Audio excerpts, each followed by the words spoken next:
Oh, so close to me, you burn in hell forever, forever, forever, forever, forever.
Boulevard.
Boulevard.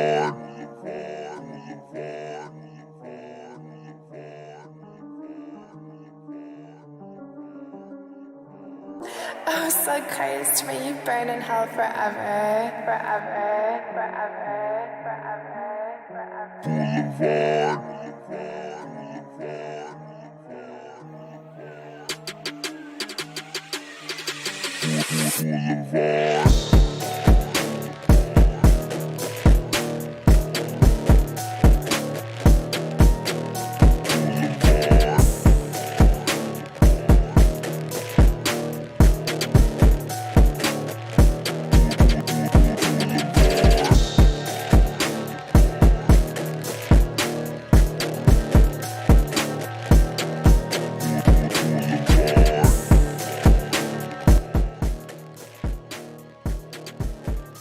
everyone. It is I, PK Finnerty, and welcome to Blvd Bullies versus the world. I'm over here playing make-believe DJ, but I got analysts upon analysts, pundits upon pundits on deck. Oh, yes. Yes, indeed. Introducing to you, Brian, the babyface. Bad Take Bry, the merch lord. Going back, bro. Scrolling back, and of course, ringside, homecoming king, Sean. What is up, babies? What is up? What's up? How are you guys? Insane weekend, dude. I'm still getting over it. I got to drink some Gatorade. Is that you're just drinking regular Gatorade? Just drinking Pedialyte. Gatorade, and a side of agua, a side of water. Wow, so you It's went been a hard. hell of a weekend. You went hard over the weekend. I did. How We was saw it? We saw you. We saw you out there. Dude, it was wild. Yeah, if you didn't want to buy the show, you could just watch our story. Right. Yeah, man. I don't know if everybody knows yet, but we're taking over. It was dope, man. Saturday was awesome. Mox and Effie stole the show. That was a spectacle in itself. Sunday was wild. Sunday there was a wedding. I have a wedding to go to in September, but I attended one this past Sunday, and it was pretty wild. A bloody Matt wedding. Cardona, A bloody yeah, wedding. Matt Cardona decided to renew his vows with his lady, Miss Chelsea Cardona. Seems like an odd choice, you know, to renew your vows at GCW. It seems a little strange, like you're kind of asking for it. I would say he definitely asked for it. You know what? I'll say this. I'm pretty sure they attended this country concert that was down the boardwalk. So I'm pretty sure they knocked out two birds, one stone. They had the parents down there, did some country music. Then they went over to the showboat. They did this whole wedding gimmick. Father came out with a country hat. A cowboy hat. They did have their So I parents was under there. the impression. They did have their parents there. I felt so bad for the poor mother. I felt So bad bad for the dad. I for felt the bad for the dad that took the glass from Gage, and it looked absolutely terrible. I mean, he deserved it, looking like a fool like that. He looked. I mean, for how old do you think his dad is? Like that must have been crazy for his dad to do that. The parents, just in general, the mom's face was she was appalled. She looked so scared. She sold it, bro. When all the fans went ringside, her face just lit up. Her eyes looked like headlights. It was scary. That's She was scary, scared. dude. That's scary She was shit. scared. Now, do The you whole think mob just went ringside? Do you think that Cardona showed his parents old ECW footage and was like, "All right, guys, I just need you to prepare yourselves for this." Brian, you could turn your light down on your face. You're microwaving your own face off. I feel bad. You don't have to do that. I'm starting to sweat. Yeah, just you could turn it down. I appreciate your enthusiasm though. Is that too dark now? No, you can keep going. Do you have like a one? Do you have like a one? This is one. This is. I can turn it off. Can I turn it off? No, just go on one. No. Now you're a dark boy. Yeah, just go on one. This is one. This is one. So yeah, mom's face, her eyes look like headlights. Dad came out with a cowboy hat. I think he prepared. That might have shown them his last Gage match where he did get pizza cutted to his head. They might. I think to be honest, I don't think they were out there for the pizza spot. Oh, they left. They left. I think they were already out. Yeah, behind the curtain. It was wild. It was a spectacle. They got out of Dodge. Masha Slamovich had some cool cosplay. She came out with flip flops and Luna Vachon haired style with the whole vein popping of the face thing. That was pretty I'm into cool. that. I'm into that. Yeah, I'm into that stuff. That was pretty dope to see. But it was a shit show. It was a hell of a weekend. Did she wrestle? Masha wrestled? No, she didn't wrestle. She just came out in looking like Luna Vachon. Hey. Yeah. No, she didn't wrestle. Big Vin was there. Alley Catch and MDK came out, and they spoiled the wedding, so there was no wedding. You know, the vows didn't get renewed. Instead of a ring coming out, Jimmy Lloyd came out. He didn't have the ring. So then, when they opened the box where the ring was supposed to be, it wound up being a pizza cutter. And Matt Cardona became a pepperoni pie. You're fucking with a different ring boy. Yeah, that man was cut up. He was cut up like a pepperoni pizza. The video that you took, by the way, phenomenal, Sean. Good job. Way to go. The video you took didn't look like it was an easy pizza cutter spot. Looked like he was just digging into that cranium. He was Dude, leaking, bro. It was, He was it was leaking. Chicago deep dish thick. That was thick. It was thick. It was a thick pizza. It was a wild weekend, to say the least. Well, I'm glad that At Matt the end of the Cardona's. show, I'm sorry. Go ahead. got escorted out of the hotel. It was sort of accident where somebody had fallen. The Wait entire a showboat second. was You broke escorted up. out of the building. You broke up a little bit. Hold on. Just run that back so I fully understand what exactly you're talking about here, because I. You skipped. Yeah, I want to know. I want to know. You skipped the beat. So following the match, Cardona's in the ring. He's leaking pepperoni deep dish pie out of his forehead. The alarms in the building start going off. Someone fell down the steps, tripped the alarm for the door, and everybody had to escort the building because nobody knew what was going on. Oh my god! And this is right after the main event. The way to end the show for the weekend. Dude. And then some people either went to go enjoy the rest of the weekend doing what they do, or That's they how went the to show WWE. ended. That's how the show ended. Yo, Yes. You know what? Actually, I'm going to go ahead and say that I know what happened. Brett Lauderdale, to add to the mystique and the aura of the show, had that door scouted from Friday afternoon. And when the pay-per-view was just about to go off the air, boom, hit the door, did the alarm, just to add to the aura. Like a Dexter Loomis? Like he did like a Dexter Loomis kind of thing? I guess so. Dexter Loomis, Brett Lauderdale looks like he could be one of Dexter Loomis's sperm.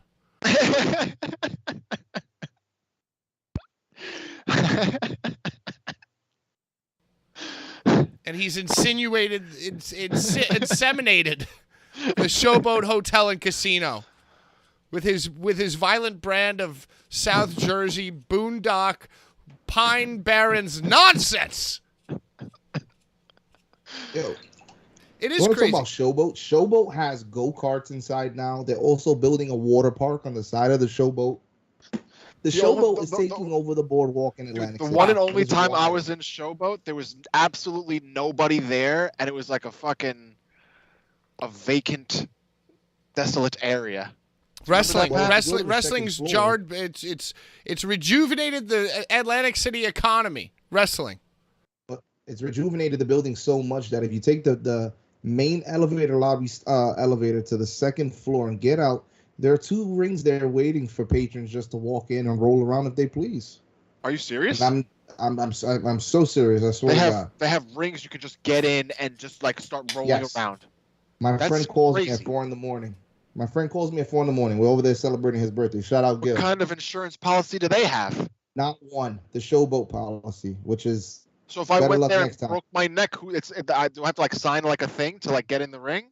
I think that was just your room. You signed your life away when you get in the room there. That's fucking crazy. Yeah, dude. It was wild weekend, man. So wait, your friend called you and said, "Hey, come down here. We're wrestling."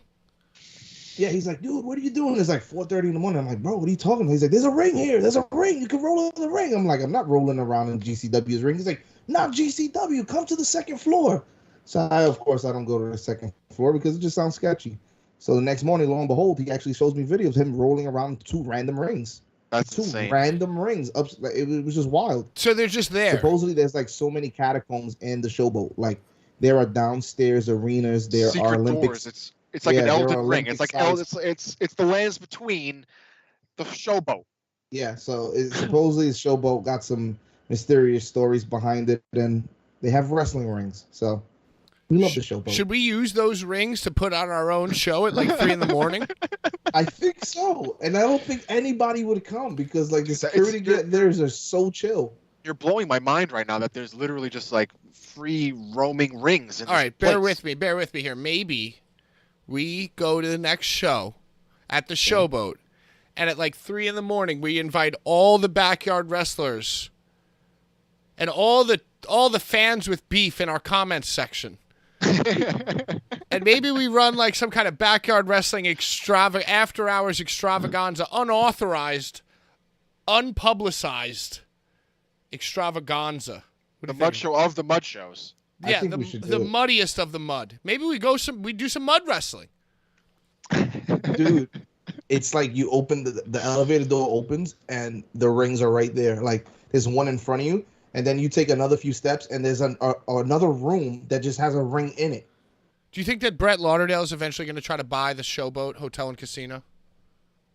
I think, yeah. You don't think they have some kind of residency there already? Like they do so many events that they must have some kind of. Oh, they're residency. like Wayne Newton in Las Vegas, the Caesars Club. They are the Wayne Newton. They're the Wayne Newton of Atlantic City, exactly. No, they have so many people that come in. You know what I'm saying? So many people drive in from like. Well, you're saying it was vastly. It wasn't even close to being sold out. You were saying. No, it wasn't. But it's like the thing is with this crowd is that if you know everybody, you know how far they've come. Right. It's a scene. It's the core. Sometimes it's not about how many people are there. It's like how far the people have come to see this. And it was people who have come quite a way away from where they're from. True. But I don't know. I think we should run this Mudville Stravaganza second voice slam. Yeah, Mud Strava 3 a.m. Mud Stravaganza. I am so with it. I don't even believe it. I'm still skeptical of this. Yeah. Well, if it gets shut down, it's like, hey, it's not our fault.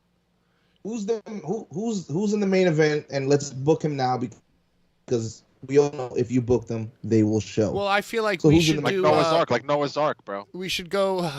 It's more like Field of Dreams. I was saying Wayne's World. If you build it, all right. Well, the Wayne's World thing is first, dude. The Wayne's World thing is based on Field of Dreams, and Field of Dreams is based on Noah's Ark. Okay. All right, Brian. But basically what we do is we hook up with Underground Wrestling Federation, the UWF.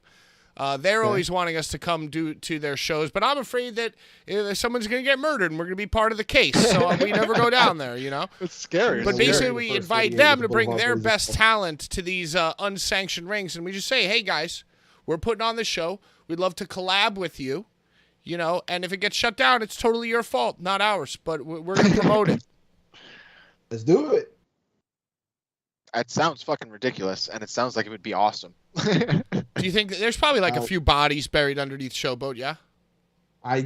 Those were my exact. They're at least in the ocean.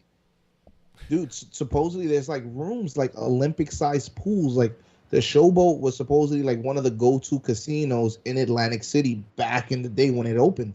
And it's like if you really look at the front of the building, it's like wow, maybe 40 years ago, 30 years ago, this building actually may have looked up to par. You know what you got to do? You got to look at the moldings. You got to see the moldings. Like, do they have like fine, beautiful 1920s handcrafted moldings with golden paint? Like very French Quarter, like, you know what I'm saying? Like New Orleans style. New Orleans style. You know what I'm saying? New Orleans. Can I just say how much I hated Atlantic City? Why? Because just like everybody sucked. The whole area just like is like terrible. Like besides like Boardwalk is all right, but it's like not good. It's like not good place to be. No, I mean, why venture out if it doesn't look good when you get there? Dude, I had great times going to Atlantic City, but you know, I think the people that I was with at the time of those events, they made poor choices that involved a lot of aimless walking, no planning, no money. It was terrible. It was terrible. I feel like if the new version of the Bullies 2.0, you know, traversed down to Atlantic City, we would do it up right, you know? We've never ventured as a trio. We've never ventured as a trio. Not yet. We've only dabbled in podcasting together. So I mean, we've done an outlaw as a threesome. Well, you guys know that you're more than welcome to Pee-wee Herman your way across the U.S. with me when it comes to wrestling. I think that we should do that ICW show that we were talking about, Sean. Listen, bro. You know, I go places with somewhere to be the next day, and I make it back. I know. You're crazy. You're a fucking madman, bro. You got to do it. Flying all over the goddamn country. If we don't do it, who's gonna do it? If not us, then who? Dude, you're single-handedly saved us. I'm over here waving the flag like Hogan on that shirt from like Mania 7. Remember that? Yeah. It just says Bullies, a brown man waving his hair. So what's the next event at the Atlantic City? October 8th and 9th. Saturday and Sunday. All right, guys. What is that? Let's all raise our right hands. I can't even raise my right hand to that.